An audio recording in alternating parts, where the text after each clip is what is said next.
अल्लाह की आखिरी किताब कुरान करीम, जिसके अंदर अल्लाह ताला ने ये तासीर रखी है कि कुरान हमारे दिलों को नरम करता है। कुरान की आयतें जब बार बार हम पढ़ते हैं, सुनते हैं, अच्छे कारी की आवाज में कुरान को सुनते हैं, हमारा दिल नरम हो जाता है। इसीलिए अल्लाह के प्यारे नबी कुरान को पढ़ा भी करते थे और सुना भी करते थे। बुखारी के अल्फाज हैं, अल्लाह के प्यारे नबी अब्दुल्लाह बिन मसूद से कहते हैं, आए अब्दुल्लाह मुझे कुरान पढ़ के सुनाओ। अब्दुल्लाह बिन मसूद कहते हैं, अल्लाह के नबी मैं आपको कुरान कैसे पढ़ के सुनाऊं, कुरान तो आप ही के ऊपर नाज़िल हुआ है। आप कहते हैं अब्दुल्ला आज मैं दूसरे के मुंह से कुरान सुनना चाहता हूं, जरा मुझको कुरान पढ़ के सुनाओ। अब्दुल्ला बिन मसूद कुरान पढ़ने लगते हैं और सूरह निसा की तिलावत करते हैं। और सूरह निसा को पढ़ते हुए जब अब्दुल्ला बिन मसूद कुरान की आयत पर पहुंचते हैं, फकैफ़ इज़ा जीना मिन कुल्लि उम्मतिन बिशहीदिन व जीना बिका अला हाउलाइ शहीदा। ऐ नबी उस वक्त आपका क्या हाल होगा जब हर उम्मत में से हम एक गवाह लाएंगे, और ऐ नबी हम आपकी उम्मत के ऊपर आपको गवाह बनाएंगे। जब अल्लाह के नबी ने कुरान की आयत को सुना, बुखारी के अल्फाज हैं, ज़रफ़तैना, अल्लाह के नबी रोने लगे। और आपने कहा अब्दुल्ला बस करो बस करो। अब्दुल्ला कहते मैंने नजरें उठा के देखा, फ़इज़ा ऐनाहु तज़रिफ़ान, अल्लाह के नबी की आंखों से आंसू बह रहे थे। मेरे प्यारे भाइयों, कुरान अल्लाह की वो किताब है, लौ अंज़लना हाज़ल कुरान अला जबलिन लरअयतहु खाशिअम मुतसद्दिअम मिन खशियतिल्लाह। अगर इस कुरान को हमने किसी पहाड़ के ऊपर भी उतारा होता तो पहाड़ भी अल्लाह के खौफ से चूर चूर हो जाता, पहाड़ भी अल्लाह के खौफ से रेजा रेजा हो जाता।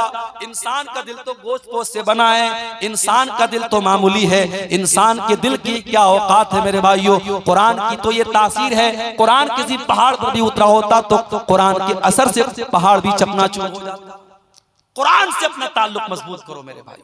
और आगे रमजान का महीना आ रहा है, और रमजान का महीना कुरान के नुज़ूल का महीना है। उसी महीने में कुरान उतरा है और रोजे और कुरान के साथ बड़ा गहरा ताल्लुक है। अल्लाह के नबी फरमाते, बुखारी और मुस्लिम की रिवायत है कि क़यामत के दिन अल्लाह के पास रोजा भी चल के आएगा और कुरान भी चल के आएगा। और रोजा कहेगा, आय अल्लाह मनातहु ताम व शराब फी नहार, आय अल्लाह दिन के 14-15 घंटे तेरा ये बंदा भूखा रहता था, प्यासा रहता था। रोजा कहेगा, अल्लाह मेरी तेरे डर से और मेरी वजह से ये खाना और पानी नहीं खाता था, पीता था, अय अल्लाह तो इसको माफ कर दे, इसकी मग़फ़िरत कर दे। और कुरान कहेगा, मनातहु नौम बिल्लैल, अय अल्लाह दुनिया रात में सोई रहती थी, दुनिया रात में ऐश करती थी, अय अल्लाह तेरा ये बंदा रातों को उठ करके कुरान पढ़ा करता था, तहज्जुद में कुरान पढ़ता था, तिलावत करता था कुरान की। कुरान हमारे लिए सिफारिश करेगा। मेरे भाइयों, इस कुरान से अपना ताल्लुक मजबूत कर लो। अगर चाहते हो कि दिल से गफलत की चादर खत्म हो जाए, दिल से गफलत की लेयर हट जाए और दिल पे गुनाहों के जो धब्बे हैं वो मिट जाएं, तो कुरान से अपना ताल्लुक मजबूत कर लो। इसीलिए आप देखिए कि कुरान में अल्लाह कहता है, फला यतदब्बरूनल कुरआन माला कुलूबिन अक़फ़ालुहा, जो लोग कुरान के ऊपर गौर नहीं करते उनके दिलों के ऊपर ताले लग जाते हैं। मोबाइल में आप देखिए, जब मोबाइल में लॉक लग जाता है तो जब तक आप पासवर्ड नहीं डालेंगे लॉक नहीं खुलेगा, पैटर्न लॉक नहीं डालेंगे मोबाइल का लॉक नहीं खुलेगा। दिल भी लॉक हो चुका है हमारा, और दिल के लॉक को खोलने का अगर कोई तरीका है तो कुरान करीम है मेरे प्यारे साथियों। इसलिए कुरान से अपना ताल्लुक मजबूत करो। और कुरान को सिर्फ जो हाफिज हैं उनको नहीं पढ़ना है, कुरान को हर एक को पढ़ना है। अगर आप कुरान अटक अटक के पढ़ते हैं, कुरान जो है महारत के साथ नहीं पढ़ पाते हैं, कुरान पढ़ते वक्त अगर आपकी जबान अटकती है, अटक अटक करके पढ़ने वाले को डबल सवाब मिलेगा। कुरान आप समझ करके नहीं पढ़ पा रहे हैं, सिर्फ कुरान का अरबी मैटर पढ़ रहे हैं, कुरान का अरबी टेक्स्ट पढ़ रहे हैं, उस पर भी आपको सवाब मिलेगा। समझ के पढ़े बहुत अच्छी बात है, बगैर समझे भी अगर आप कुरान को पढ़ रहे हैं तो अल्लाह के नबी फरमाते हैं कि एक हर पर 10 नेकी मिलेगी। मेरे भाइयों, आज कुरान से हम दूर हैं और हालात ये हैं कि हमारा नौजवान 1 घंटे के लिए मोबाइल के बगैर नहीं रह सकता है। 1 घंटा अगर मोबाइल की बैटरी खत्म हो जाए बेचैन हो जाता है, न जाने किसकी कॉल आई होगी, न जाने किसका मैसेज आया होगा, न जाने कौन कौन मुझको याद कर रहा होगा। जरा सोचो मेरे भाइयों, अगर आपका कोई दोस्त, बड़ा खास दोस्त आपको मैसेज करता है और आप व्हाट्सएप खोल रहे हैं, सारे लोगों के मैसेज देख रहे हैं और उस दोस्त का मैसेज आप ओपन नहीं कर रहे हैं, खोल नहीं रहे हैं, आपका दोस्त आपसे मिलेगा, कहेगा यार तू दोस्त है कि दुश्मन है, जब तू मेरा मैसेज नहीं देख रहा है, तुझे मेरी कोई फिक्र नहीं है, वो दोस्त आपसे दोस्ती खत्म कर देगा, ताल्लुक खत्म कर देगा। मेरे भाइयों, कुरान भी अल्लाह का आखिरी मैसेज है, अल्लाह का आखिरी पैगाम है, हाज़ा बलागुल लिन्नास, और अल्लाह का ये मैसेज हम सब के लिए है। और हम कितने बड़े बदनसीब हैं, आज कुरान से हम दूर है। कितने लोग तो ऐसे हैं रमजान में कुरान उठाते हैं तो फिर साल के 11 महीने कुरान को छूने की वो कोशिश भी नहीं करते। मेरे भाइयों, कुरान करीम की तिलावत को अपनी जिंदगी का मामूल बनाओ। गफलत की बीमारी से अगर बचना है तो ये काम भी हमें करना पड़ेगा। इसी तरीके से मेरे भाइयों, एक और चीज है जो हमें गफलत की बीमारी में डाल रही है, और वो है नमाज के मामले में लापरवाही। नमाज के मामले में जब आप लापरवाही करेंगे तब भी आपके दिल पे गफलत की चादर चढ़ जाएगी, इसलिए कि नमाज कौन छोड़ता है? कुरान करीम में अल्लाह ने बयान किया सूरह मरियम के अंदर, फखलफ मिन बादिहिम खल्फुन अज़ाउस सलाता वत्तबउश शहवाति फसौफ यल्कौन गय्या। नमाज को तो वही लोग छोड़ा करते हैं जो ख्वाहिशात के पैरोकार होते हैं, जो शहवतों की पैरवी करते हैं, जो अल्लाह के फरमा बरदार नहीं होते बल्कि अपनी शहवतों के फरमा बरदार होते हैं। इसीलिए बाज नौजवान जब हमसे पूछते हैं कि मौलाना कोई ऐसा तरीका बताइए कि हम बहुत सारी नफसानी ख्वाहिशात से बचने लगे। बहुत से हमारे नौजवान भाई होते हैं मोबाइल की गंदी आदतों में, मोबाइल में गंदी चीजों को देखने की आदत पड़ गई या किसी किस्म की बुरी आदत पड़ गई, उसका तरीका पूछते हैं। कुरान करीम की आयत की रोशनी में एक नुस्खा आपको बता रहा हूं, कभी इसको ट्राई कीजिएगा, आजमाइएगा। मेरे भाइयों, मेरी बहनों, अगर आपको ये लगता है कि आप अपनी ख्वाहिशात पर कंट्रोल नहीं कर पा रहे हैं तो कुरान करीम की आयत हमें सबक दे रही है कि नमाज की पाबंदी करो। इसलिए कि जो इंसान नमाज नहीं पढ़ता है, जिसकी जिंदगी में नमाज के लिए शेड्यूल नहीं है, नमाज के लिए टाइम नहीं है, उस इंसान की जिंदगी ख्वाहिशात से घिर जाती है, वो ख्वाहिशात का पैरोकार हो जाता है। और इसीलिए अल्लाह कह रहा है फखलफ मिन बादिहिम खल्फुन अज़ाउस सलाता, ऐसे नालायक लोग आज आ गए नबियों के बाद जिन्होंने नमाज के मामले में लापरवाही की और जब नमाज को छोड़ दिया, अपनी शहवतों के पैरोकार हो गए, फसौफ यल्कौन गय्या, और ऐसे लोग जहन्नम में डाले जाएंगे। इसीलिए अल्लाह कुरान के 21वें पारे के शुरू में कहता है अक़ीमिस सला, नमाज कायम करो, इन्नस सलाता तन्हा अनिल फ़ाहशाइ वल मुनकर, बेशक नमाज बेहयाई से रोकती है। नमाज के मामले में लापरवाही मत करो। आज माशाअल्लाह गांव-गांव मस्जिदें बन गई हैं, मस्जिदें बन गई हैं, मगर मस्जिदों को आबाद करने वाले लोग नहीं हैं। शायर कहता है मस्जिद तो बना ली शब भर में ईमान की हरारत वालों ने, मस्जिद तो बना ली शब भर में ईमान की हरारत वालों ने, मन अपना पुराना पापी था बरसों में नमाजी बन न सका।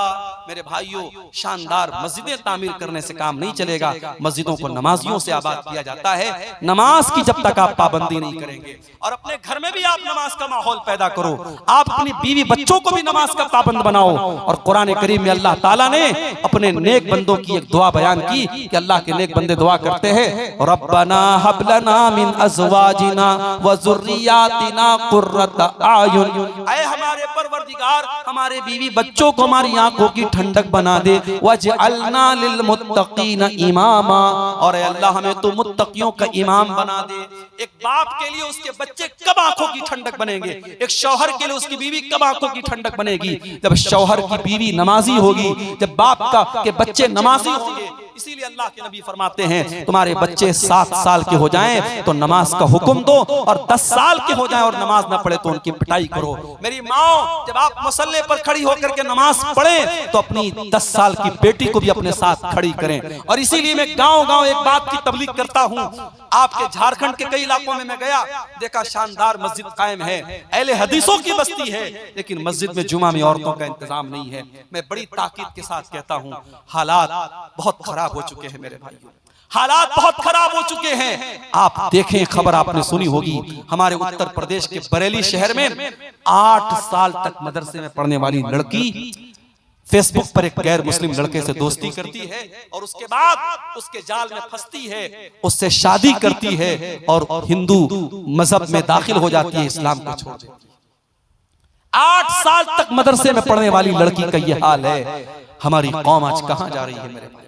हमारी और आपकी बच्चियां आज इस्लाम को छोड़ करके मुर्तद हो रही हैं। शायद पूरी इस्लामी तारीख में ऐसा बदतरीन दौर नहीं देखा गया था मेरे भाइयों।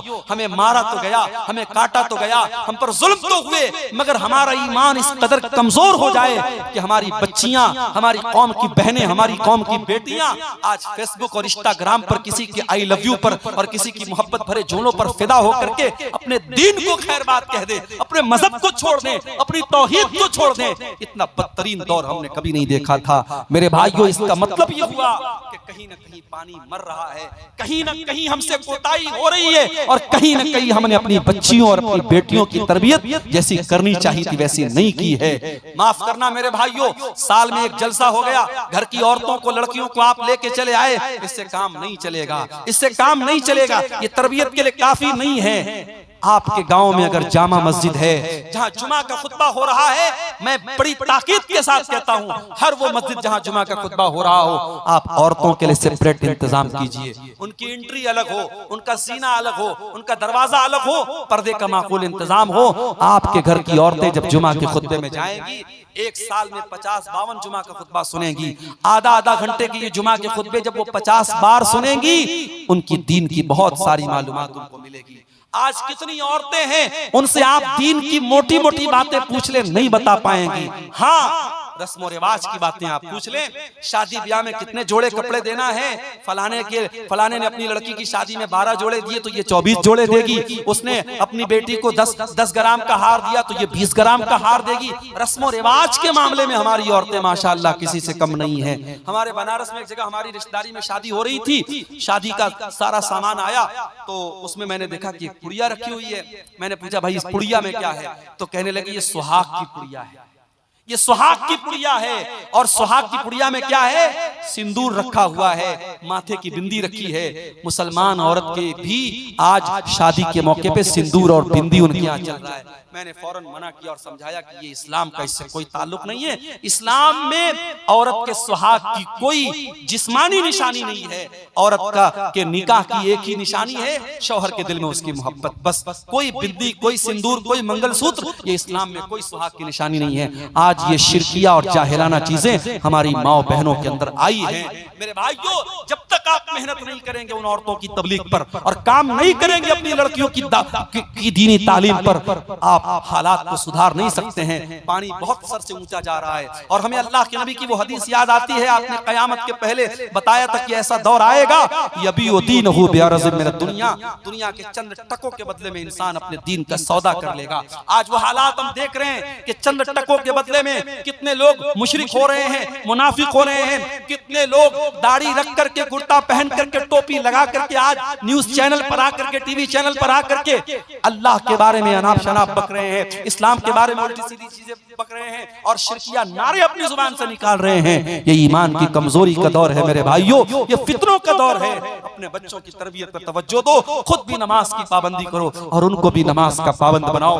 याद करो इब्राहिम खलीलुल्लाह को, जब अपने लख्त जिगर इस्माइल को और अपनी बीवी हाजरा को जब मक्का में छोड़ के जा रहे थे, और वो मक्का कोई आज का मक्का नहीं था जहाँ इतना बड़ा टावर, क्लॉक टावर मौजूद है और बड़ी बड़ी बिल्डिंगें मौजूद है। वो मक्का ऐसा मक्का था कि बेआब हो गया सरजमीन थी, न पानी का एक कतरा था, न अनाज का एक दाना था। उस मक्का में जब छोड़ के जा रहे थे, इब्राहिम क्या दुआ करते हैं, और रब्बना इन्नी अस्कंतु मिन ज़ुर्रियती बिवादिन गैरि ज़ी ज़रइन इंद बैतिकल मुहर्रम रब्बना लियुक़ीमुस्सलाह। ऐ परवरदिगार, अपने बीवी बच्चे को इस बेआब हो गया सरजमीन में छोड़ के जा रहा हूँ। रब्बना लियुक़ीमुस्सलाह, ऐ अल्लाह तू तौफीक दे इनको ये नमाज कायम करें। इब्राहिम को चिंता है अपने बच्चों के नमाज कायम करने की। मेरे प्यारे भाइयों, आपको क्यों चिंता नहीं है, आपको क्यों फिक्र नहीं है? आप घूमने जाते हैं, बच्चों को लेके जाते हैं, होटल में खाना खाते हैं, बच्चों को लेके खाना खाते हैं, बीवी को लेके खाना खाते हैं। क्या आप ये गवारा करेंगे, क्या आप ये पसंद करेंगे कि आप तो जन्नत में चले जाएं और आपकी बीवी जहन्नम में चली जाए, आपके बच्चे जहन्नम की आग में जलें? मेरे भाइयों, हम कभी ये पसंद न करेंगे। इसीलिए अल्लाह कुरान में बार बार कहता है, कू अनफुसकुम व अहलीकुम नारा, ऐ ईमान वालों अपने आप और अपने घर वालों को जहन्नम की आग से बचाओ। जहन्नम की आग से बचाओ। जिस परिवार से आप मोहब्बत करते हैं उसे जहन्नम की आग में जलता हुआ नहीं देख सकते। इसीलिए जब आप रात में तहज्जुद के लिए उठे तो अपनी मोहतरमा को भी उठाएं कि चलो उठो तुम पढ़ो। और मैं अपनी माओ से कहना चाहता हूँ, बहुत सी औरतें होती हैं रात में तहज्जुद पढ़ती हैं लेकिन शौहर को कभी नहीं उठाती हैं। अल्लाह के नबी फरमाते हैं रहीमल्लाहु रजुलन क़ाम मिनल लैल, अल्लाह ताला की रहमत नाजिल होती है उस इंसान के ऊपर जो रात में उठ करके तहज्जुद पढ़ता है। वो आई क़ज़म रअतहु, और अपनी बीवी को उठाता है। अगर बीवी इनकार कर देती है अपनी बीवी के चेहरे पर पानी छिड़क करके उसको उठाता है। और अल्लाह ताला की रहमत नाजिल होती है उस औरत के ऊपर जो रात में उठ करके तहज्जुद पढ़ती है और अपने शौहर को भी उठाती है। मेरी प्यारी माँ और बहनों, ऐसी बीवी बनो जो शौहर के दीन में उसकी मदद करे। शौहर के अंदर कोई गलत आदत है उसको छुड़ाने वाली बनो। इसीलिए जब अल्लाह के रसूल से पूछा गया कि बेहतरीन औरत की निशानी क्या है, आपने 3 चीजें बताई। पहली चीज अल्लती तसुर्रुहु इज़ा नज़र, जब शौहर देखे तो खुश हो जाए। दूसरी चीज वो तुतीहु इज़ा अमर, जब शौहर कोई बात कहे तो माने। और तीसरी चीज वला तुखालिफहु फी नफ्सिहा व मालिही बिमा यकरा, शौहर के माल की और अपने इज्जत व आबरू की हिफाजत करे। ये कीमती औरत की निशानी है। तो मेरे भाइयों, नमाज का माहौल अपने घर में पैदा करो, बीवी बच्चों को भी नमाज का पाबंद बनाओ और खुद भी नमाज का पाबंद बनाओ। जब तक हम नमाज की पाबंदी नहीं करेंगे दिल से गफलत की चादर खत्म होने वाली नहीं है। और आखिरी चीज जो बयान करके मैं बात खत्म करूंगा मेरे भाइयों, गफलत की एक और बहुत बड़ी वजह यह है जब हम गुनाह पर गुनाह करते चले जाते हैं, जब गुनाह हमारी नजर में हल्के हो जाते हैं और गुनाहों को हम खतरनाक समझना छोड़ देते हैं, तब भी हम गफलत के शिकार हो जाते हैं। याद रखो मेरे भाई, गुनाह गुनाह है, चाहे वो गुनाह छोटा हो चाहे वो गुनाह बड़ा हो। कभी गुनाहों को हकीर मत जानो और अपने आप को गुनाहों से बचाने की कोशिश करो। अल्लाह के नबी फरमाते हैं इय्याकुम व मुहक़्क़रातिज़्ज़ुनूब, ऐसे गुनाहों से बचो जिनको लोग हकीर समझते हैं। छोटे छोटे गुनाह होते हैं लेकिन इकट्ठा होकर के इंसान को हलाक कर देते हैं। इसीलिए अल्लाह के नबी फरमाते हैं जब बंदा कोई गुनाह करता है उसके दिल पर एक काले रंग का धब्बा डाल दिया जाता है। बंदा अगर तौबा कर लेता है, माफी मांग लेता है अल्लाह से, वो धब्बा मिटा दिया जाता है। और अगर बंदा तौबा नहीं करता है, फिर से गुनाह करता है, तो वो काले धब्बे बढ़ते चले जाते हैं हत्ता तालु क़ल्बहु, यहाँ तक कि उसके दिल पे छा जाते हैं। माफ करना मेरे भाइयों, आज मोबाइल के इस दौर में गुनाह करना आसान हो गया है। आज इस दौर में जिना करना आसान है, इस दौर में बेपर्दा होना आसान है, इस दौर में हराम कारोबार करना आसान है। और गुनाहों का आसान होना भी बहुत बड़ी आजमाइश है मेरे भाइयों। जिस दौर में गुनाह आसान हो जाए उस दौर में अपने दामन को गुनाहों से बचाना ये जिहाद से कम नहीं है। इसीलिए अल्लाह के नबी ने फरमाया था बदाल इस्लाम गरीबा, इस्लाम जब शुरू हुआ था तो अजनबी था, वसयऊदु कमा बदा गरीबा, और एक ऐसा दौर फिर से आने वाला है जब इस्लाम पर अमल करने वाले अजनबी बन जाएंगे। इस्लाम पर अमल करना लोहे के चने के चबाने जैसा हो जाएगा। इस्लाम पर अमल करना हाथों में अंगारे लेना जैसा हो जाएगा।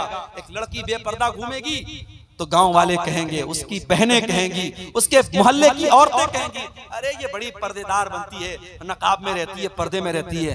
अगर कोई औरत अपने देवर से पर्दा करे, बनारस में हमारे एक दोस्त ने शादी की, उनकी बीवी शादी करके आई, उसने घर में ज्वाइंट फैमिली रहते थे, उसकी बीवी ने कहा कि मैं अपने देवर और जेठ के सामने नहीं आऊंगी, मैं देवर और जेठ के सामने नहीं आऊंगी, ससुर के सामने आ सकती हूँ, ससुर मेरे महरम है लेकिन देवर और जेठ गैर महरम है, मैं देवर जेठ के सामने नहीं आऊंगी। घर वालों के लिए बड़ी शॉकिंग बात थी, ये ऐसा कैसे हो सकता है, ऐसा कैसा पर्दा कि देवर के सामने नहीं आएगी, जेठ के सामने नहीं आएगी। लेकिन जब उन्होंने उलमा से पूछा और मसला पूछा तो मसला तो यही है कि साहब देवर जेठ से पर्दा करना है। अब ये हालात है कि वो लड़की किचन में काम करती है और घर में खाना खा रही है, खाना दे रही है अपने घर वालों को, मगर देवर और जेठ से पर्दा करती है। अगर शादी में कहीं जाती है वो औरत, वो लड़की, और चाहे वो अपने रिश्तेदारी की शादी हो, अगर वहां मर्दों का भी आना जाना है औरतों की साइड में, तो वहां वो नकाब में रहती है। औरत को औरत से पर्दा नहीं करना है लेकिन औरत को मर्दों से तो पर्दा करना है। आज ऐसी औरतों को लोग कहेंगे साहब ये तो बड़ी कट्टर मुसलमान बनती है, ये तो बड़ी पर्देदार मुसलमान बनती है। आज नौजवान अगर चेहरे पर शरई दाढ़ी रख ले तो समाज कहेगा ये तो मुल्ला बन गया, ये तो हाफिज जी बन गया, ये तो मौलवी साहब बन गया। और वही क्लीन शेप करा ले, लोग कहेंगे साहब ये तो माशाल्लाह बड़ा स्मार्ट है, हैंडसम है। आज अगर कोई नौजवान लड़का अपने आप को ज़िनाकारी और बदकारी से दूर रखे तो लोग कहेंगे अरे ये तो बड़ा आउटडेटेड लड़का है, इसको तो कोई घास नहीं डालता है। और जो लड़का रात में 2-2 बजे तक गैर महरम लड़कियों से बात करता है, समाज कहता है साहब ये तो बड़ा चालू लड़का है, बड़ा एडवांस लड़का है। ये हालात है मेरे भाइयों। गुनाहों को शैतान ने इतना अट्रैक्टिव बना दिया कि गुनाह करने वाले को लोग बड़ा अक्लमंद कहते हैं और गुनाहों से बचने वाले को लोग बेवकूफ समझते हैं। अल्लाह के रसूल ने फरमाया सल्लल्लाहु अलैहि वसल्लम, बदाल इस्लाम गरीबा, इस्लाम जब शुरू हुआ था तो अजनबी था और इस्लाम आगे चल करके फिर से अजनबी हो जाएगा। जब ऐसा दौर तुम देख लो फतूबा लिल गुरबा, तो तुम भी अजनबी बन जाना, तुम भी दीन के ऊपर चलने वाले बन जाना। जमाना गाली दे तो सुन लेना, जमाना बुरा भला कहे तो सुन लेना, जमाना तुम्हारी राह में रोड़े अटकाए तो सुन लेना। और हमें याद है कर्नाटक की उस लड़की का बयान, कर्नाटक की उस लड़की की हिम्मत को सलाम, जिसने जालिमों के ढेर में और जालिमों के झुंड में पर्दे में गई थी और उसके सामने जब शिरकिया नारे लग रहे थे, मुस्कान नाम की उस लड़की ने कहा था, अल्लाह की तकबीर का नारा बुलंद किया था, उसने अपने पर्दे का पावर दिखाया था। मेरी प्यारी माँ और बहनों, आज भी पर्दे के अंदर एक ताकत है। एक मुसलमान लड़की जब पर्दे में निकलती है, दुनिया जानती है ये पर्दे वाली लड़की है, इसको छेड़ा नहीं जा सकता। अभी आजकल एक आपने न्यूज देखी होगी, बंबई से कोई पर्दे वाली आपा है, वो साहब पैदल हज करने के लिए निकली हैं। अभी एक मसला किसी तरीके से खत्म हुआ केरल के शहाब भाई का, वो बेचारे किसी तरीके से पैदल हज करके आए। अभी एक नई आपा आई है पैदल हज करने वाली है। माफ करना, ऐसी औरतों का मकसद सवाब हासिल करना नहीं है, अपनी पब्लिसिटी करना है। वरना उलमा जानते हैं शरीयत का बड़ा वाज़ेह उसूल है कि अगर 2 काम हैं और 2 काम में से एक मुश्किल और एक आसान है, तो शरीयत कहती है अगर दोनों काम जायज है तो आसान काम को आप अपना लो। अगर आपको नमाज पढ़नी है और ठंडी छांव भी मौजूद है और कड़ी धूप भी है, तो कड़ी धूप में खड़े होकर के नमाज पढ़ना कोई सवाब का काम नहीं, आप ठंडी छांव में खड़े होकर के नमाज पढ़िए। अगर मस्जिद में पंखा है और पंखा चला करके आप नमाज पढ़ सकते हैं तो कोई जरूरत नहीं कि आप पसीना खाएं। अगर हवाई जहाज का इंतजाम है और आप 4 घंटे में आप जो है झारखंड से रांची से आप जद्दा पहुंच सकते हैं और आप पटना से जद्दा पहुंच सकते हैं, तो कोई जरूरत नहीं है आप पैदल आप हज करने के लिए निकलें और दुनिया को अंदर के अंदर पब्लिसिटी करें। आज दीन को पब्लिसिटी का भी एक जरिया बना दिया गया है। मेरे भाइयों, आज हालात ये हैं, मुंबई के एक बहुत बड़े कारोबारी, मुंबई और गुजरात के एक बहुत बड़े कारोबारी फैमिली में शादी होने वाली है। अभी शादी के पहले की जो तकरीबात हैं, जिसको प्री वेडिंग सेरेमनीज कहा जाता है, उनकी शादी की उस तकरीबात में 9 अरब रुपये खर्च हो चुके हैं। और अमेरिका से एक नाचने गाने वाली को बुला करके 74 करोड़ रुपया देकर के उससे नचवाया गया था और मीडिया ताली बजा रहा है। और हमारे बॉलीवुड के बड़े बड़े सुपरस्टार उस शादी में जा रहे हैं, किसी को कोई फर्क नहीं पड़ता है। और वही 2 महीने 3 महीने के बाद जब हमारा बकरीद का त्योहार आएगा और हिंदुस्तान भर के मुसलमान जब कुर्बानी करेंगे, तो इस मीडिया को सांप सूंघ जाएगा और ये मीडिया इस्लाम की दुश्मनी में कहेगा कि साहब मुसलमानों को कुर्बानी नहीं करनी चाहिए, बेजुबान जानवर मर रहे हैं, इतना पैसा जानवरों की कुर्बानी पर खर्चा हो रहा है, इतने पैसे से कितने गरीबों का मकान बन सकता है, कितनी गरीब बेटियों की शादी हो सकती है। उन धोखेबाज मीडिया वालों से जाकर के कोई क्यों नहीं कहता कि 9 अरब रुपये एक शादी की तकरीबात पर खर्च कर दिए गए। जिस देश में 85 करोड़ लोगों को, गरीब लोगों को फ्री में राशन दिया जा रहा है, उस देश में एक इंसान की शादी पर 9 अरब रुपये खर्च किए जा चुके हैं। क्या मीडिया का यह फर्ज नहीं बनता कि वो इस पर भी लोगों को जागरूक करे कि उस 9 अरब रुपये से बहुत सारे गरीबों के काम हो सकते थे। मेरे प्यारे साथियों, असल चीज ये है, लोग इस्लाम के दुश्मन बने हुए हैं, इस्लाम को मिटाने की बहुत सारी प्लानिंग हो रही है, मगर याद रखो इस्लाम की फितरत में, कुदरत ने लचक दी है, उतना ही ये उभरेगा जितना के दबाओगे। इस्लाम अल्लाह का वो चिराग है जिसे बुझाया नहीं जा सकता है। नूरे खुदा है कुफ्र की हरकत पे खंदजन, फूंकों से ये चिराग बुझाया न जाएगा। इंशाअल्लाह इस्लाम कल भी था और आज भी है और कयामत की सुबह तक बाकी रहेगा। हमारी जिम्मेदारी ये है कि हम अपने दिलों को गफलत से दूर करें मेरे भाइयों, और जो चीजें मैंने बताई हैं इन असबाब को दूर करके हम अपने दिलों की गफलत को दूर कर सकते हैं। और अगर हम नहीं करेंगे तो याद रखो फिर हालात वही होंगे कि हरम में बैठकर भी लोग मोबाइल पर वीडियो गेम खेलेंगे और रमजान के मुकद्दस महीने में भी लोग बेहुरमती करेंगे। और आज आप देख लें कि इस गफलत की बीमारी ने आज हमको कहां लाके खड़ा कर दिया है। मेरे भाइयों, अचानक मेरे मोबाइल पर एक वीडियो आया, व्हाट्सएप पर लोग वीडियो एक दूसरे को भेजते रहते हैं। वीडियो आया और वीडियो में मैंने ये देखा कि एक इंसान है जो खाने काबा से कुछ दूरी पर बैठा है और एहराम की ड्रेस में है, यानी वो उम्रा करने गया है, या अगर पुराना वीडियो तो हज करने गया है। खाने काबा बिल्कुल उसके सामने है, चंद मीटर की दूरी पर है। हरम का मंजर है, जिस्म के ऊपर एहराम की चादर है, और वो इंसान अपने मोबाइल पर बैठ करके गेम खेल रहा है। चारों तरफ लोग नमाज पढ़ रहे हैं, उसके आगे पीछे लोग अल्लाह की बारगाह में रो रहे हैं, दुआएं कर रहे हैं, और वो बदनसीब इंसान खाने काबा से चंद फीट की और चंद मीटर की दूरी पर बैठ करके मोबाइल पर गेम खेल रहा है। यकीन माने ये वीडियो देख करके बड़ी तकलीफ हुई कि इसको कहते हैं बदनसीब इंसान। और फिर जब उस इंसान की बदनसीबी पर मैंने गौर किया तो मुझे अल्लाह के रसूल की एक और हदीस भी याद आई। अल्लाह के प्यारे नबी सल्लल्लाहु अलैहि वसल्लम मिंबर के ऊपर चढ़ रहे हैं और आपने 3 बद्दुआएं की। रगीमान वो रजुलिन ज़ुकिरतु इंदहु फलम युसल्ली अलैया। आपने मिंबर की पहली सीढ़ी पर कदम रखा, आपने फरमाया उस इंसान की नाक खाकालूद हो जाए, वो इंसान बर्बाद हो जाए, वो इंसान उसका सत्यानाश हो जाए जिसके सामने उसके नबी का नाम लिया जाए, वो दरूद न पड़े। दूसरी सीढ़ी पर आपने कदम रखा, फरमाया व रगीमा अनफु रजुलिन अदरक रमज़ाना सुम्मन सलक क़ब्ल अन युग़फ़र लहू। उस इंसान का भी सत्यानाश हो जाए, वो इंसान भी बर्बाद हो जाए जिसको रमजान का महीना मिल जाए, जो रमजान का महीना पाले और रमजान खत्म हो जाए और उसकी मग़फ़िरत न हो पाए, उसकी बख्शिश न हो पाए। और तीसरी सीढ़ी पर आपने कदम रखा तो आपने बद्दुआ फरमाई व रक़िमा अनफ़ु रजुलिन अदरक इंदहुल किबर वालिदाहु। जिसके माँ बाप उसको बुढ़ापे में मिले हो, फलम युदखिलाहुल जन्ना, और उसके माँ बाप उसको जन्नत में दाखिल न कर पाए हो। इसका मतलब ये हुआ कि रमजान जैसा बरकत वाला महीना जो अब 3-4 दिन के बाद हमें और आपको मिलने वाला है, अगर उस बाबरकत महीने को हासिल करने के बाद भी कोई इंसान अगर नेकियों से दूर रहे, नमाज से दूर रहे, कुरान से दूर रहे, तो बहुत बड़ा बदनसीब है। अब उसके सुधरने की उम्मीद नहीं है मेरे भाई। जो इंसान खाने काबा के सामने खड़ा होकर के बैठ करके मोबाइल पर गेम खेल रहा हो, अब उस इंसान से हम क्या तवक्को रखेंगे मेरे भाइयों।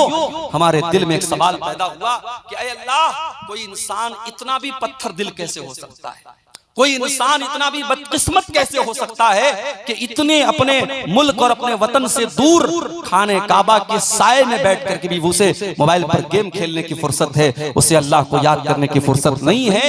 जब इस सवाल का जवाब हम कुरान करीम में तलाश करते हैं, कुरान करीम के 17वें पारे की पहली आयत में अल्लाह ताला इस सवाल का जवाब देता है। इक़्तरब लिन्नासि हिसाबुहुम वहुम फी गफलतिन मुरिदून।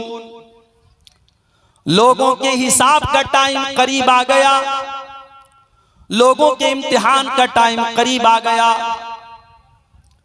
अब यहां हिसाब से क्या मुराद है? बाज़ उलमा ने कहा इससे मौत भी मुराद हो सकती है, बाज़ उलमा ने कहा इससे कयामत भी मुराद हो सकती है।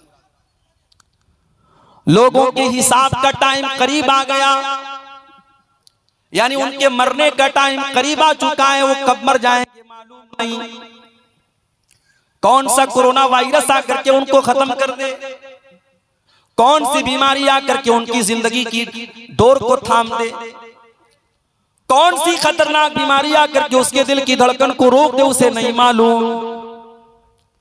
बनारस के मेरे एक दोस्त का आज मैसेज आया दोपहर में, उनका जवान भाई 30 से 35 साल की उम्र का उनका जवान भाई, अचानक उसकी आंखों की रोशनी चली गई। उसको ऑपरेशन के लिए वो चेन्नई के मशहूर आंखों के हॉस्पिटल में वो लेके जा रहे थे, मुझसे दुआ की दरखास्त कर रहे थे। मेरे भाइयों, मेरे अजीजों, कोई नहीं जानता कब कौन सी बीमारी आकर के उसको बहुत बड़ी मुसीबत में डाल दे, उसे मौत तक पहुंचा दे। कौन सा एक्सीडेंट, कौन सा हादसा, कौन सी बीमारी आपकी जिंदगी को खत्म कर दे, आप नहीं जानते हैं। अल्लाह फरमा रहा है इक़्तरब लिन्नासि हिसाबुहुम, ओ लोगों तुम्हारे हिसाब का टाइम बिल्कुल करीब है, तुम्हारी मौत का टाइम बिल्कुल करीब है। और कयामत अगर इससे मुराद ले ले तो कयामत भी बहुत करीब है और कयामत की बहुत सारी निशानियां धीरे धीरे जाहिर हो रही हैं। अल्लाह फरमा रहा है लोगों के हिसाब का टाइम करीब है, वहुम फी गफलतिन मुरिदून, लेकिन लोग गफलत में पड़े हुए हैं। ये सबसे खतरनाक बीमारी है, गफलत की बीमारी। लोग गफलत में पड़े हैं। जिस तालिबे इल्म को एग्जाम में पास होना होता है, साल भर मेहनत करे या न करे, एग्जाम के पहले वाली रात तो वो भी मेहनत करता है कि यार मुझको पास हो जाए। जिसको मालूम हो जाए कल मेरा इम्तिहान है और मुझे इस साल फेल नहीं होना है, पास होना है, हालांकि उस एग्जाम में अगर फेल भी हो गया, ज्यादा से ज्यादा उसका एक साल बर्बाद हो जाएगा, ज्यादा से ज्यादा स्कूल से निकाल दिया जाएगा, मदरसे से निकाल दिया जाएगा। लेकिन अगर उस तालिबे इल्म को पास होना है, उसे पास और कामयाब होना है, तो जरूर मेहनत करेगा। अल्लाह फरमा रहा है मेरे बंदो तुम कितने गाफिल हो, तुम कितने नादान हो। वहुम फी गफलतिन मुरिदून, तुम्हारे हिसाब का टाइम करीब है, फिर भी तुम गफलत में पड़े हुए हो। हम और आप गफलत में पड़े हैं मेरे भाई। कितने झटकों का इंतजार हम करेंगे, कितनी बीमारियों और मुसीबतों का इंतजार हम करेंगे, कितनी जालिम हुकूमतों का इंतजार हम करेंगे, कितनी मस्जिदों के गिरने का इंतजार हम करेंगे। सारे वाकयात हमारे सामने हैं, फिर भी हमारे दिलों में कोई नरमी नहीं आ रही है। हमारे दिल वैसे ही कठोर के कठोर है। न हमारे नौजवानों की बेराह रवी में कोई कमी है, न हमारी बहनों की बेपर्दगी में कोई कमी है, न हमारे हराम कारोबारों में कोई कमी है, न हमारी नमाज से दूरी में कोई कमी है, न हमारे समाज में पाई जाने वाली बुराइयों में कोई कमी है। हमारे दिल आखिर कितने सख्त हो गए मेरे भाई। कुरान करीम के पहले पारे में अल्लाह ताला ने यहूदियों का जिक्र करते हुए फरमाया तुम कसत कुलूबुकुम मिन बादि ज़ालिका फहिय कल हिजारति औ अशद्दु क़स्वा। ऐ यहूदियों, तुमने इतने ज्यादा गुनाह किए कि तुम्हारे दिल पत्थरों से भी ज्यादा कठोर हो गए, तुम्हारे दिल पत्थरों से भी ज्यादा सख्त हो गए। व इन्न मिनल हिजारति लमा यतफज्जरु मिनहुल अनहार। ऐ यहूदियों, पत्थर तो कुछ ऐसे भी होते हैं, उन पत्थरों में से नहरें जारी हो जाती हैं, उन पत्थरों में से पानी निकलने लगता है। व इन्न मिनहा लमा यशक्कु फयखरुजु मिनहुल मा। कुछ पत्थर तो ऐसे भी होते हैं, वो फट जाते हैं, उनके अंदर सुराख हो जाता है और उसमें से पानी रिस रिस करके निकलने लगता है। व इन्न मिनहा लमा यहबितु मिन खश्यतिल्लाह। और कुछ तो पत्थर ऐसे होते हैं जो अल्लाह के खौफ से झुक जाया करते हैं। मगर ऐ यहूदियों, तुम इतने बड़े गुनहगार हो चुके हो, इतने बड़े अल्लाह के मुजरिम बन चुके हो कि तुम्हारे दिल तो उन पत्थरों से भी ज्यादा गए गुजरे हो गए। कुरान ने यहूदियों के बारे में कहा, मगर आज अपने दिल को टटोल के देखो मेरे भाई, आज हमारे दिल भी कुछ कम सख्त नहीं है। इतनी बड़ी बीमारी पूरी इंसानी तारीख में जिसकी मिसाल नहीं मिलती, जिसने पूरी दुनिया को ठप करके रख दिया हो, जिसने खाने काबा में तवाफ को रोक दिया हो, जिसने मस्जिद हराम के दरवाजे बंद कर दिए हो, शायद पूरी इंसानी तारीख में ऐसी बीमारी बहुत रेयर आई होगी। इतनी बड़ी बीमारी हमने और आपने देखी, उसके बाद भी हमारे दिलों में कोई फर्क नहीं आया। वजह क्या है मेरे भाई, इसका सबब क्या है? कुरान करीम हमें बता रहा है इसका सबब है गफलत की बीमारी। तुम्हारे दिल गाफिल हो चुके। अब सवाल ये पैदा होता है ये गफलत की बीमारी क्यों है और इसका इलाज क्या है? और आज मेरी तकरीर का टॉपिक यही है कि गफलत की ये जो बीमारी हम सबको घेर चुकी है। रमजान का महीना भी आ रहा है, आएगा और चला जाएगा, और मुझे मालूम है समाज में एक बड़ा तबका ऐसा है रमजान के आने से उसे कोई फर्क नहीं पड़ता। उसे तो ये फिक्र सताने लगती है कि अरे यार अब रमजान आ गया, अब 15 घंटे 14 घंटे भूखे रहना पड़ेगा, अब सुबह सहरी करेंगे, शाम को इफ्तार करेंगे, दोपहर का खाना नहीं मिलेगा। उसे चिंता इस बात की हो रही। जबकि रमजान का महीना आता था, अल्लाह के प्यारे नबी खुश हो जाते थे, सहाबा खुश हो जाते थे। आप अल्लाह के नबी सल्लल्लाहु अलैहि वसल्लम सहाबे किराम को खुशखबरी दिया करते थे, अताकुम रमजान शाहरुन मुबारकुन शाहरुन युफ्तहु फी अबवाबुल जन्ना।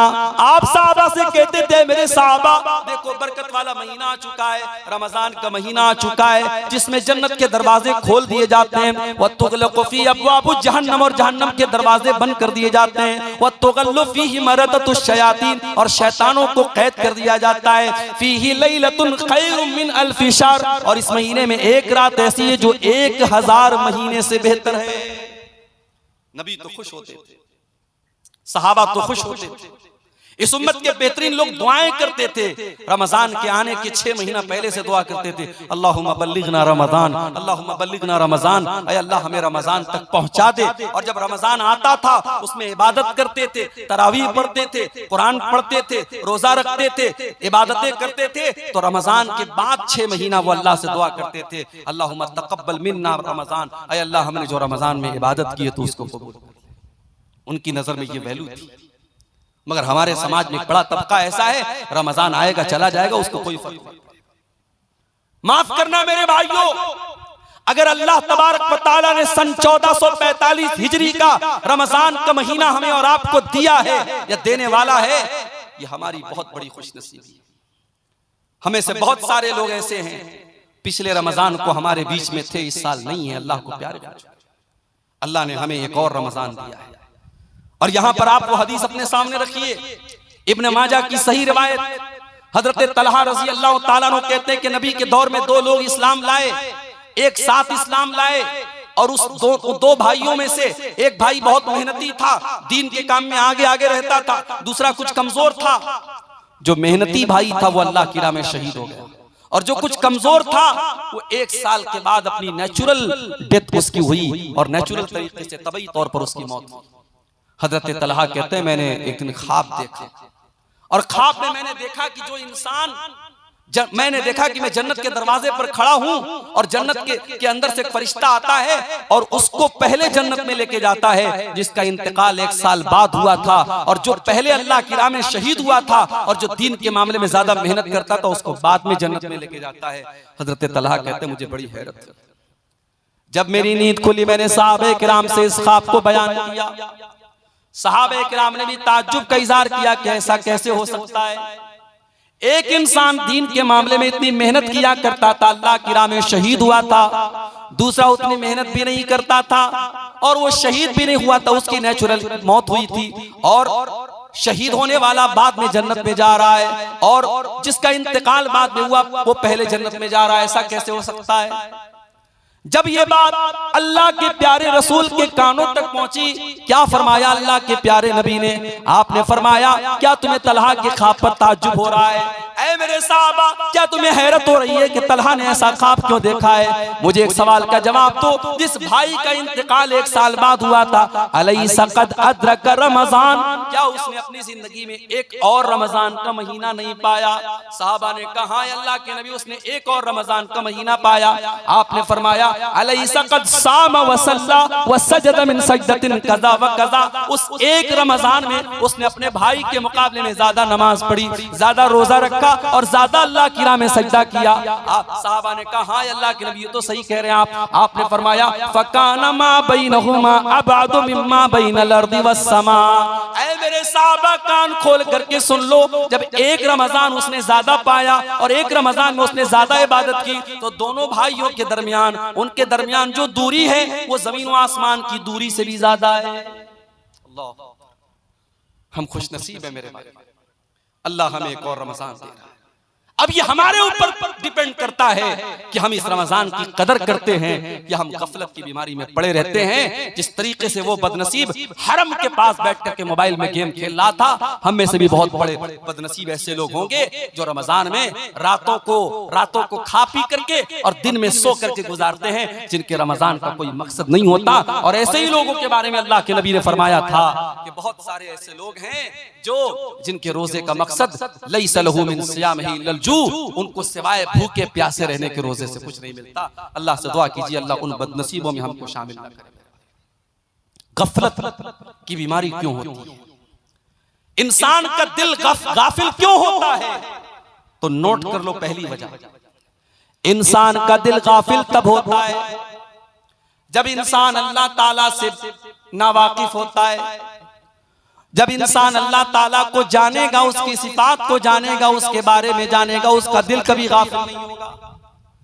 जिसके दिल में ये एहसास होगा कि मेरा अल्लाह तो जब्बार है, पकड़ने वाला है, इन्ना बच्चा रब्बिका लशदीद, मेरे रब की पकड़ बड़ी तेज है। जिस इंसान के दिल में ये एहसास होगा ये दुनिया में कोई देख रहा हो या नहीं देख रहा हो, अल्लाह ताला तो सब कुछ देख रहा है, उसका कैमरा तो 24/7 ऑन है, उसका कैमरा तो कभी ऑफ होने वाला नहीं है। जब इंसान अल्लाह को पहचानेगा, जब अल्लाह को जानेगा, उसके दिल से गफलत की बीमारी दूर हो जाएगी मेरे भाइयों।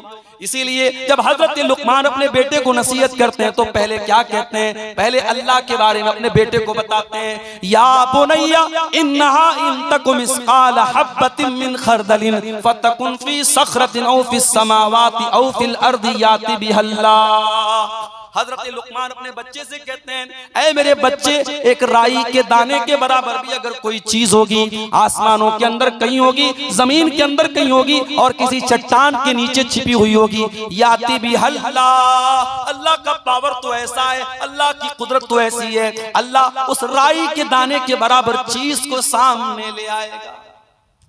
यहाँ बेचारा समझता है कि व्हाट्सएप की चैटिंग डिलीट कर दी तो खत्म हो गया, ब्राउजर की हिस्ट्री डिलीट कर दी तो खत्म हो गया। इसको ये लगता है कि मैंने मोबाइल पर जो कॉल हिस्ट्री में जिससे बात की, मैंने कॉल हिस्ट्री से डिलीट कर दिया तो किसी को पता नहीं चलेगा। अल्लाह से भी छुपा लोगे तुम? तुम्हारी उंगलियों ने क्या टच किया है, तुम्हारे कानों ने क्या सुना है, और तुम्हारी आंखों ने क्या देखा है, अल्लाह को सब मालूम है मेरे भाई। अल्लाह के पास सब रिकॉर्ड है, और कयामत के दिन ये रिकॉर्डिंग ओपन होगी।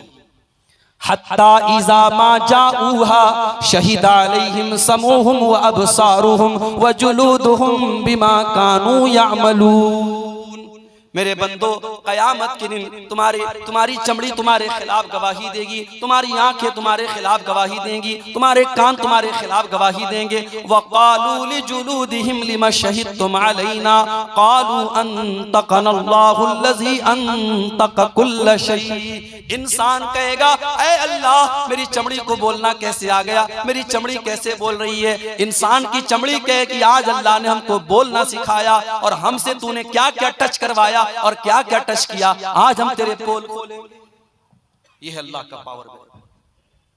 जलसा हो रहा है, सड़क पर आप चल रहे हैं, जाहिर ये कर रहे हैं कि साहब हम जलसे में जा रहे हैं, प्रोग्राम में जा रहे हैं, मगर आपकी नजरें कहां कहां का तवाफ कर रही हैं, आपकी निगाहें कहां कहां जा रही है, किस किस मनाजिर को आप देख रहे हैं, अल्लाह को सब मालूम है। यालमु खाइनतल आयुनि वमा तुख्फिस सुदूर। अल्लाह तो वो है जो तुम्हारी आंखों की चोरी को भी जानता है, जो तुम्हारे दिलों में छुपे हुए राज को भी जानता है। अल्लाह को जितना जानेंगे मेरे भाई, गफलत की बीमारी उतनी दूर होती चली जाएगी। अगर गफलत की बीमारी से अपने आप को पाक करना है, अल्लाह के बारे में जानो। और अल्लाह के बारे में हम कैसे जानेंगे? जब हम कुरान का मुताला करेंगे, जब हम नबी की हदीसों का मुताला करेंगे। और जितना हम अल्लाह को जानेंगे, उतना अल्लाह का डर हमारे दिल में पैदा होगा, उतना अल्लाह से प्यार हमारे दिलों में बढ़ जाएगा। और इसीलिए अल्लाह कुरान में कहता है, इन्नमा यख्शल्लाह मिन इबादिहिल उलमा। अल्लाह से उसके बंदों में वही बंदे अल्लाह से डरते हैं जो उलमा होते हैं, जो अल्लाह को जानते हैं, जो अल्लाह का इल्म रखते हैं। जितना आप अल्लाह के बारे में जानेंगे, उतना आपके दिल में अल्लाह का डर पैदा होगा। दूसरी चीज, गफलत की बीमारी की दूसरी वजह, जब इंसान दुनिया में गर्क हो जाता है, डूब जाता है, दुनिया कमाने के चक्कर में इस कदर पड़ जाता है कि आखिरत को भूल जाता है, अल्लाह को भूल जाता है, तब इंसान का दिल गाफिल हो जाता है। इसीलिए अल्लाह कुरान में बार बार हमें मना करता है, मेरे बंदो, तुम कारोबार भी करो, तुम बिजनेस भी करो, बाल बच्चों की परवरिश भी करो, शादी भी करो, बीवियों का हक भी अदा करो, बच्चों का भी हक अदा करो, लेकिन ऐ मेरे बंदो, माल के चक्कर में, औलाद के चक्कर में कहीं अल्लाह को भूल न जाना। माल तो मरने के साथ ही तुम्हारा साथ छोड़ देगा। औलाद कब्र में दफना के मिट्टी दे के चली जाएगी। कब्र में ना माल काम आएगा ना औलाद काम आएगी। अल मालु वल बनून ज़ीनतुल हयातिद दुनिया वल बाक़ियातुस सालिहातु खैरुन इंद रब्बिका तवाबन व खैरुन अमला। मेरे बंदो, ये माल और औलाद तुम्हारी दुनिया की जिंदगी को खूबसूरत तो बनाते हैं, मगर आखिरत में कोई काम आने वाले नहीं है। बेटा बड़ा मोहब्बत करता है, बड़ी मोहब्बत करता है अपने बाप से। कयामत के दिन बेटा काम आएगा? नहीं।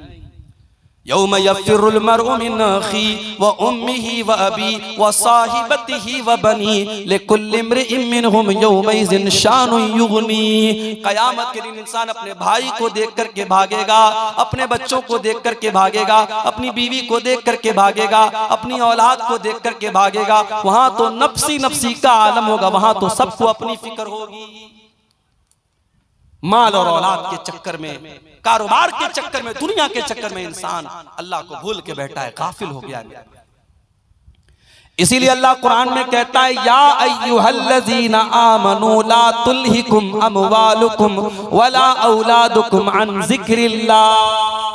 ऐ ईमान वालो, कहीं तुम्हारा माल तुमको अल्लाह के जिक्र से गाफिल न कर दे, कहीं तुम्हारी औलाद तुमको अल्लाह के जिक्र से गाफिल न कर दे। कहीं माल के चक्कर में तुम अल्लाह को भूल न जाना, कहीं औलाद के चक्कर में तुम अल्लाह को भूल न जाना। कारोबार करते हैं आप, बिजनेस करते हैं, दुकान पर बैठे हुए हैं, अजान की आवाज आती है, हय्या अलस सलाह की आवाज, मुअज्जिन दे रहा है, बुला रहा है नमाज की तरफ, बुला रहा है कामयाबी की तरफ, मगर आपके लिए कस्टमर ज्यादा इंपॉर्टेंट है, दुकान ज्यादा अहम है। आप दुकान बंद करके नमाज पढ़ने के लिए तैयार नहीं। अल्लाह कुरान में कहता है, मेरे बंदो, रिजालुल ला तुल्हीहिम तिजारतुन वला बैउन अन ज़िक्रिल्लाह। ऐ मेरे बंदो, मेरे सच्चे बंदे तो वो हैं, मेरे मोमिन बंदे तो वो हैं, वो कारोबार भी करते हैं, वो बिजनेस भी करते हैं, वो दुनिया में बहुत बड़ा बड़ा कारोबार करते हैं, मगर उनका कारोबार उनको कभी नमाज से गाफिल नहीं करता, कभी अल्लाह के जिक्र से गाफिल नहीं करता। याद रखो मेरे भाइयों, आप अपनी नमाज से ये मत कहिए कि कारोबार ज्यादा इंपॉर्टेंट है। आप अपने कारोबार से कह दीजिए नमाज ज्यादा अहम है, अल्लाह का जिक्र ज्यादा अहम है। अपने कारोबार को बंद करके आप नमाज पढ़ने आइए। और अगर आपको ऐसा लगता है, अगर आपने 10 मिनट 15 मिनट नमाज के लिए टाइम निकाला, आधा घंटा आपने नमाज के लिए टाइम निकाला, आपका कस्टमर आना बंद हो जाएगा, आपकी दुकान पे ताला लग जाएगा, आपका कारोबार में घाटा हो जाएगा। अल्लाह कुरान में फरमाता है, इन्नल्लज़ीना यतलूना किताबल्लाह व अक़ामुस्सलाता व आतवुज़ ज़काता व अनफ़क़ू मिम्मा रज़क़नाहुम सिर्रन व अलानियतन यरजूना तिजारतन लन तबूर। मेरे जो बंदे कुरान पढ़ते हैं, मेरे जो बंदे नमाज कायम करते हैं, मेरे जो बंदे ज़कात देते हैं, उनके कारोबार में कभी घाटा होने वाला नहीं है। वो ऐसा कारोबार कर रहे हैं जिस कारोबार में कभी नुकसान होने वाला नहीं है। माल और औलाद के चक्कर में अल्लाह को भूल गए। गफलत की बीमारी की ये दूसरी बड़ी वजह है मेरे भाइयों। जब इंसान दुनिया में गर्क हो जाता है, डूब जाता है, तो वो उसका दिल गफलत की बीमारी में मुब्तला हो जाता है। अल्लाह के प्यारे नबी खुतबा दे रहे हैं, आपके प्यारे नवासे हजरत हसन हुसैन रज़ी अल्लाह ताला अन्हुमा लाल रंग का कपड़ा पहने हुए मस्जिद में आते हैं। 5-6 साल के मासूम बच्चे हैं। नबी ने अपने नवासों को मस्जिद में देखा कि वो बेचारे गिरते पड़ते अपने नाना की तरफ आ रहे हैं। नाना जान अपने मिंबर से उतरते हैं, अपने खुतबे को रोकते हैं और अपने नवासों को अपनी गोद में लेते हैं, अपने नवासों को लाडो प्यार करते हैं। और उसके बाद आप सहाबे किराम से कहते हैं कि मेरे साहबा, अल्लाह ताला ने कितनी सच्ची बात फरमाई, इन्नमा अमवालुकुम व औलादुकुम फितना। तुम्हारा माल तुम्हारे लिए बहुत बड़ा फितना है, तुम्हारी औलाद तुम्हारे लिए बहुत बड़ा फितना है। आपने फरमाया है, मेरे सहाबा, मैंने अपने बच्चों को देखा, मुझसे सब्र न हुआ, मुझसे बर्दाश्त न हुआ, जब तक मैं मिंबर से उतर करके मैंने इन बच्चों से प्यार न किया, मुझे चैन नहीं मिला। मेरे भाइयों, अल्लाह के रसूल ने मिंबर से उतरकर चंद मिनट के लिए और चंद सेकंड के लिए अपने खुतबे को रोका है और अपने लाडलों से प्यार किया है, अपने नवासों से प्यार किया है, तो नबी ने इसको भी फितना करार दिया है। जरा गौर करो, आज बीवी बच्चों के लिए और कारोबार के लिए और माल के लिए हम अल्लाह ही को भूल के बैठे हैं। कितने बदनसीब ऐसे हैं 24 घंटे में एक बार भी उनकी पेशानी अल्लाह की बारगाह में नहीं झुकती है, एक बार भी अल्लाह का नाम उनकी जुबान से नहीं आता है। कितने बड़े नाशुक्रे और कितने बड़े नाकदरे हैं और अल्लाह तबारक व तआला की नेमतों की कितनी बड़ी नाशुक्री करते हैं। मेरे प्यारे साथियों, दुनिया की लज्जतों में जब इंसान गर्क हो जाता है तब उसका दिल गाफिल हो जाता है और दिल में गफलत की बीमारी पैदा होती है। गफलत की बीमारी की तीसरी वजह, जब इंसान अपनी मौत को भूल जाता है और इंसान ये समझने लगता है कि अब हमेशा हमको दुनिया में रहना है, मरना नहीं है। मौत को भूल जाने की वजह से भी इंसान गाफिल हो जाता है। इसीलिए अल्लाह ताला कुरान में बार बार हमें मौत की याद दिलाता और फरमाता है कुल्लु नफ्सिन ज़ाइक़तुल मौत, मेरे बंदो एक न एक दिन तुम सबको मरना है। ऐनमा तकूनु युदरिकुमुल मौत वलौ कुंतुम फी बुरूजिन मुशय्यदा, मेरे बंदो तुम जहां भी जाओगे मौत तुम्हारा पीछा नहीं छोड़ेगी, मौत से तुम नहीं बच सकते। और मौत एक ऐसी चीज है मेरे भाइयों जो इंसान की औकात उसे बताती है। बड़े से बड़ा करोड़पति अरबपति भी एक ऐसा टाइम आता है, मौत नोट की गड्डी से आप जिंदगी नहीं खरीद सकते, आप नोट की गड्डी से आप अपनी सांसों को नहीं खरीद सकते। जिस वक्त मौत लिखी है, दुनिया के बड़े से बड़े डॉक्टर भी सर झुका के कहेंगे नहीं साहब अब इनको हम बचा नहीं सकते, इनकी जिंदगी हमारे हाथ में नहीं है, इनकी मौत का टाइम आ गया है। मौत इंसान को उसकी औकात देती है। इसीलिए अल्लाह ताला कुरान में फरमाता है फलौला इज़ा बलगतिल हुल्क़ूम व अंतुम हीनइज़िन तंज़ुरून, मेरे बंदो जरा वो टाइम याद करो जब इंसान की मौत का टाइम आता है और इंसान की जान उसकी हलक तक पहुंच जाती है और तुम मरने वाले को अपनी आंखों से देख रहे हो। फलौला इन कुंतुम गैर मदीनीन तरजिऊनहा इन कुंतुम सादिकीन, मेरे बंदो अगर तुम्हें ऐसा लगता है तुम्हारे ऊपर कोई ताकत नहीं है, तुम्हारे ऊपर कोई पावर नहीं है, किसी अल्लाह ने तुमको पैदा नहीं किया, अगर तुमको ऐसा लगता है जरा मरने वाले को मौत से बचा के दिखा दो, जरा उसकी रूह को वापस लौटा के दिखा दो, जरा उसकी जान को दोबारा उसके अंदर डाल के दिखा दो। नहीं कर सकते मेरे भाइयों हम, इसलिए मौत को याद करने का हुक्म दिया गया। अल्लाह के नबी फरमाते हैं अक्तिरू ज़िक्र हादिमिल लज़्ज़ात, लज्जतों को तोड़ देने वाली चीज मौत को याद किया करो। उस्मान गनी को देखो मेरे भाइयों, उस्मान गनी जब किसी कब्रिस्तान के पास से गुजरा करते थे, किसी कब्र को देखा करते थे, ज़ारो कतार रोने लगते थे। पूछने वालों ने पूछा क्या है उस्मान गनी, जन्नत की बात आती है आप रोते नहीं है, जहन्नम की बात आती है आप रोते नहीं है, लेकिन कब्र को देख करके आप रोने लगते हैं। उस्मान गनी कहते हैं ओ लोगों, मैंने अपने प्यारे नबी को यह फरमाते हुए सुना है इन्नल क़ब्र अव्वलु मंज़िलिन मिन मनाज़िलिल आखिरा, बेशक ये कब्र आखिरत की पहली मंजिल है, जिसने इस मंजिल को पार कर लिया उसके लिए आगे की मंजिलें आसान। मौत को याद किया करो। एक भाई मुझसे पूछने लगे मौलवी साहब मज़ारों पे जाना कैसा है, बंबई में हाजी अली की दरगाह पे जाना कैसा है, अजमेर में ख्वाजा मोइनुद्दीन चिश्ती अजमेरी की दरगाह पे जाना कैसा है, मज़ारों पे जाना कैसा है। मैंने कहा भाई कब्रिस्तान जाने की इजाजत इसलिए दी गई है ताकि वहां मौत याद आए, और माफ करना मज़ारों पे जाके मौत याद नहीं आएगी। जहां औरतों का जमघट लगा हो, जहां फूल और मालाएं बिक रही हो, जहां कब्रों पर चादरें चल रही हो और जहां शिर्क हो रहा हो, बिदात हो रही हो, खुराफात हो रही हो, वहां पर मौत कभी याद नहीं आती। इसलिए ऐसे शिर्क के अड्डों पर जाना भी एक मुसलमान को सूट नहीं करता है, एक मुवहिद को सूट नहीं करता है, नहीं जाना चाहिए मेरे भाइयों। हाँ, आम कब्रिस्तान में आप जाइए, कभी अल्लाह आपको तौफीक दे, आप मदीना मुनव्वरा की जब आप जियारत करेंगे, जब आप मदीना जाएंगे, एक तरफ नबी की मस्जिद है और दूसरी तरफ बकी का कब्रिस्तान है, और उस बकी के कब्रिस्तान में 10,000 से ज्यादा सहाबे किराम की कब्रें हैं। उनसे बड़ा वली कौन है, उनसे बड़ा अल्लाह का नेक बंदा कौन है। नबियों के बाद इस दुनिया में सबसे मुकद्दस अगर कोई जमात थी तो सहाबे किराम की जमात थी, सारे सहाबा की कब्रें हैं। लेकिन मेरे भाइयों कोई पक्की कब्र नहीं है, कोई मजार नहीं है, कोई गुंबद नहीं है, कोई चादर नहीं चढ़ाई जा रही है, कोई माला नहीं चढ़ाया जा रहा है, वहां आपको मौत याद आएगी और आपको ये एहसास होगा कि अल्लाह, जब तेरे नबी के 10,000 सहाबा इसी कब्र के अंदर दफन हैं, अल्लाह हमें भी एक दिन इसी कब्र में जाना है और इसी मिट्टी के नीचे जाना है, हमें भी अल्लाह अपने अमल का हिसाब देना है, वहां आपको मौत याद आएगी। मेरे प्यारे साथियों, अल्लाह के नबी एक अंसारी सहाबी के जनाजे में गए, सहाबी का जनाजा कब्र में उतारा जा रहा है, अल्लाह के प्यारे नबी वहीं कब्र के पास बैठे हुए हैं और आपके सहाबे किराम भी बैठे हुए हैं और आप जब मौत को याद करते हैं और कब्र के मनाजिर को याद करते हैं, इब्ने माजा के अल्फाज हैं, अल्लाह के नबी रोने लगते हैं, अल्लाह के रसूल रोने लगते हैं और आप जब रोने लगते हैं, इस कदर रोते हैं हत्ता बल्लसरा, आपकी दाढ़ी आंसू से तर हो जाती है और आप रोते रोते साहबे किराम से कहते हैं, ले मिसले हाजा फअइतु या इखवानी, ऐ मेरे भाइयों, ऐ मेरे सहाबा, इस कब्र की तैयारी करो, यहाँ तुम सबको आना है, इस कब्र में तुमको दफन होना है, यहाँ तुम सबको आना है और अपने अपने अमल का हिसाब देना है, इसलिए ऐ मेरे सहाबा तुम यहाँ की तैयारी करो। इसलिए मेरे भाइयों, मौत को और कब्र को याद किया, मगर अफसोस की बात है, अभी बनारस में कुछ दिनों पहले का वाकया शायद आपने मीडिया में पढ़ा होगा कि कब्रिस्तान से 8-10 साल की लड़की की लाश को निकाल करके एक जालिम ने उसकी लाश के साथ गंदा काम करने की कोशिश की। कब्रिस्तान में बैठ करके लोग चरस और गांजा पी रहे हैं और जुआ खेलने वाले जुआ खेल रहे हैं और मोबाइल पर गंदी वीडियो देखने वाले कब्रिस्तान पर बैठ करके वीडियो देख रहे हैं। ये हमारी गफलत की इंतहा है और ये हमारी दिल की सख्ती का आलम है। मेरे प्यारे साथियों, जब इंसान मौत को याद करता है तब उसके दिल को अल्लाह ताला नरम करता है और उसके दिल से गफलत दूर होती है।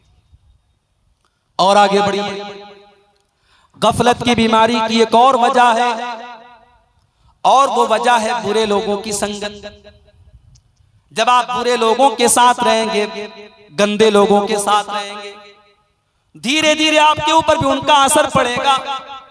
आप बेनमाजियों के साथ उठेंगे बैठेंगे, आपको भी नमाज के मामले में आप ढीले हो जाएंगे। सिगरेट पीने वालों के साथ आप उठेंगे बैठेंगे, आपको सिगरेट से जो नफरत होनी चाहिए वो नफरत नहीं होगी। आप शराबियों के साथ बैठेंगे, शराब से जो नफरत होनी चाहिए वो नहीं होगी। इसीलिए अल्लाह कुरान में कहता है, यौम यअज़्ज़ु ज़ालिमु अला यदैहि यक़ूलु या लैतनी इत्तख़ज़्तु मअर रसूलि सबीला। कयामत के दिन जालिम इंसान अपने हाथ को काटेगा और कहेगा, ऐ काश मैंने रसूल का रास्ता इख्तियार किया होता। या वैलता लैतनी लम अत्तखिज़ फुलानन खलीला, ऐ काश मैंने फलां को अपना साथी न बनाया होता, ऐ काश मैंने फलां को अपना साथी न बनाया होता। लक़द अदल्लनी यानी ज़िक्री बाद इज़ जाअनी, उसने अल्लाह के जिक्र से मुझको गाफिल कर दिया। मेरे प्यारे भाइयों, बुरे लोगों की संगत आपको बुरा बनाती है। इसीलिए अल्लाह के नबी फरमाते हैं, अलमरउ अला दीनी खलीलिही, इंसान अपने दोस्तों के दीन पर होता है। जो उसके दोस्तों का दीन होता है, जो उसके दोस्तों का तौर तरीका होता है, वही इंसान का तरीका होता है। फलयंजुर अहदुकुम मन युखालिल, इसलिए दोस्ती बहुत सोच समझ के किया करो। मुसलमान लड़कियां आज फेसबुक पर ऐसी लड़कियों से फ्रेंडशिप करती हैं जो काफिर हैं, मुशरिक हैं, बेदीन हैं, और वो कहती है साहब हम तो लड़की है, लड़की लड़की से तो दोस्ती कर ही सकती है। माफ करना, ये उसूल सही नहीं है। आपकी लड़की किसी गर्ल्स कॉलेज में पढ़ रही है जहां सिर्फ लड़कियों की तालीम हो रही है और वहां पे आपकी बेटी ऐसी लड़की को सहेली बना रही है जो जिसका इस्लाम से कोई ताल्लुक नहीं है, जिसके मजहब में और जिसके घर में कोई पाबंदी नहीं है, और जो 4 लड़कों से जिसका चक्कर चल रहा है, उस लड़की के साथ जब आपकी बुर्का पहनने वाली और नकाब पहनने वाली बेटी जब उस लड़की के साथ उठेगी बैठेगी और उसकी सहेली बनेगी, तो माफ करना मेरे भाइयों और मेरी बहनों, उसका असर कहीं ना कहीं आपके ऊपर पड़ेगा। बुरी सोहबत से भी इंसान गफलत की बीमारी में पड़ता है। इसलिए अपने लड़कों और लड़कियों की दोस्ती पर भी नजर रखो कि वो किससे दोस्ती कर रहे हैं। अगर बुरे दोस्तों के साथ आपका लड़का या लड़की बैठ रहा है तो उससे भी आपके घर में बहुत बड़ा बिगाड़ आने का अंदेशा है, और ये गफलत की एक बहुत बड़ी वजह है। और आगे बढ़िए, गफलत की एक और वजह है कुरान करीम को छोड़ देना। व रसूलुहु या अय्युहल्लज़ीना आमनुत्तक़ुल्लाहा हक़्क़ तुक़ातिही वला तमूतुन्न इल्ला व अंतुम मुस्लिमून। या अय्युहन्नासुत्तक़ू रब्बकुमुल्लज़ी खलक़कुम मिन नफ्सिन वाहिदा व खलक़ मिन्हा ज़ौजहा व बत्थ मिन्हुमा रिजालन कसीरन व निसाअ वत्तक़ुल्लाहल्लज़ी तसाअलून बिही वल अरहाम इन्नल्लाहा काना अलैकुम रक़ीबा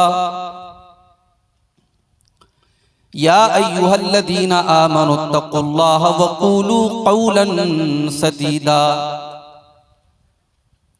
युस्लिह लकुम अअमालकुम व यग़फिर लकुम ज़ुनूबकुम व मन युतिइल्लाहा व रसूलहू फ़क़द फ़ाज़ फ़ौज़न अज़ीमा। अम्मा बअदु फ़इन्ना ख़ैरल हदीथि किताबुल्लाह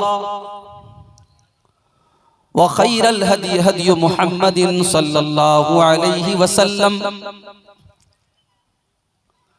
व शर्रल उमूरि मुहदसातुहा व कुल्ल मुहदसतिन बिदअह व कुल्ल बिदअतिन ज़लालह व कुल्ल ज़लालतिन फिन्नार। अऊज़ु बिल्लाहि मिनश शैतानिर रजीम। बिस्मिल्लाहिर रहमानिर रहीम। इक़्तरब लिन्नासि हिसाबुहुम व हुम फी गफ़लतिन मुअरिदून।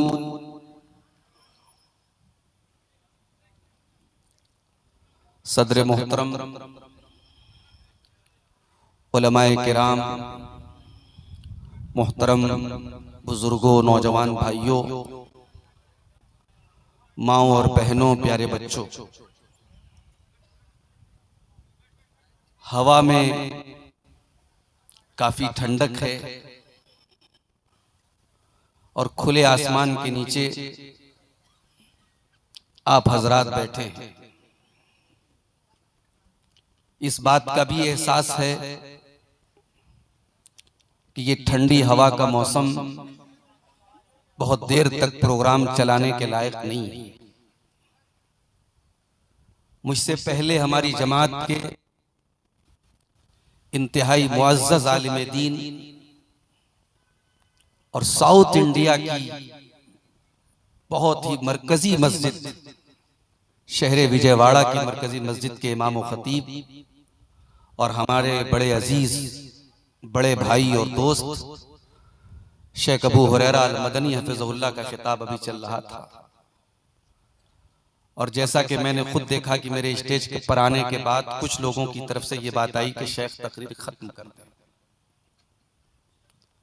मुझे नहीं मालूम कि शेख को इसकी कितनी तकलीफ हुई, मगर मेरे लिए ये बहुत तकलीफ दे बात है। मैं कभी ये नहीं चाहूंगा कि मेरे स्टेज पर आने के बाद जो आलिम दीन तकरीर कर रहा हो उसको ये बावर कराया जाए, उसके दिल में ये एहसास डाला जाए कि अपनी तकरीर खत्म कर दो। और अवाम की तरफ से अगर ऐसी कोई बात आ रही है, इसका मतलब ये हो रहा है कि हमारी तरबियत में भी बहुत कमी है। मेरे भाई, ये साल में हम इतने सारे जलसे और तकरीरें सुन रहे हैं, अगर हमें इतना शऊर और इतना सलीका नहीं आया कि हमें अपने उलमा की इज्जत कैसे करनी चाहिए, तो माफ कीजिए, आप जलसों को कराना बंद कर दीजिए। ये उलमा कोई उड़ीसा से आ रहा है, कोई उत्तर प्रदेश से आ रहा है, कोई आपके गांव का ही अगर आलिम हो, हर आलिम की अपनी एक इज्जत है, अपना एक सम्मान है, अपनी एक रिस्पेक्ट है। और आपको किसी आलिम की नाकदरी करने का, उसकी तौहीन करने का, उसकी तजलील करने का आपको कोई हक हासिल नहीं। मैं उम्मीद करता हूं, मुझे बताया लोगों ने कि इस गांव में पहली मर्तबा प्रोग्राम हो रहा है। बहुत अच्छी बात है। अल्लाह ताला मजीद इस गांव के लोगों को अल्लाह ताला और ताकत दे और दीन का काम करने की तौफीक दे। मगर आइंदा मेरे भाइयों हमेशा इस बात का ख्याल रखें कि आप अपनी किसी भी बात से किसी आलिम की तज़लील व तौहीन का काम ना करें। मेरे भाइयों, मैं बहुत लंबा सफर करके आपके बीच में आ रहा हूं। आज जुमा का खुतबा मैंने कटिहार में दिया और जुमा के बाद खाना वगैरह से फारिग होकर के हम लोग फौरन वहां से 4 व्हीलर के जरिए चले हैं और मैं तकरीबन 11 सवा 11 बजे आपके गांव में पहुंचा। तकरीबन 8 घंटे का 9 घंटे का सफर था हम लोगों का। और शायद अभी तकरीर करके फौरन हम लोगों को निकलना भी पड़े। सफर में ज़हन मुंतशिर रहता है। मैं सोच रहा था कि किस मौजू पर आज आपके सामने तकरीर की जाए। मैं गुजारिश करता हूं आप सबसे कि हम सब अपने दिलों को टटोलें और अपनी गफलत की दूर करें। दुआ करते हैं अल्लाह ताला से रब्बुल आलमीन हमें अपने दिलों की सख्ती को, हमारे दिलों की सख्ती को रब्बुल आलमीन दूर फरमाए, हमें अपने गुनाहों से सच्ची तौबा करने की तौफीक अता फरमाए। आने वाले रमजान को हमारी इस्लाह का महीना बना दे, हम सबको अपनी इस्लाह करने की तौफीक अता फरमाए। रब्बुल आलमीन हमारी नौजवान नस्ल को अपने गलत कामों से बाज आने की और सच्ची तौबा करने की तौफीक अता फरमाए। आमीन व आखिर दावाना अल्हम्दुलिल्लाहि रब्बिल आलमीन।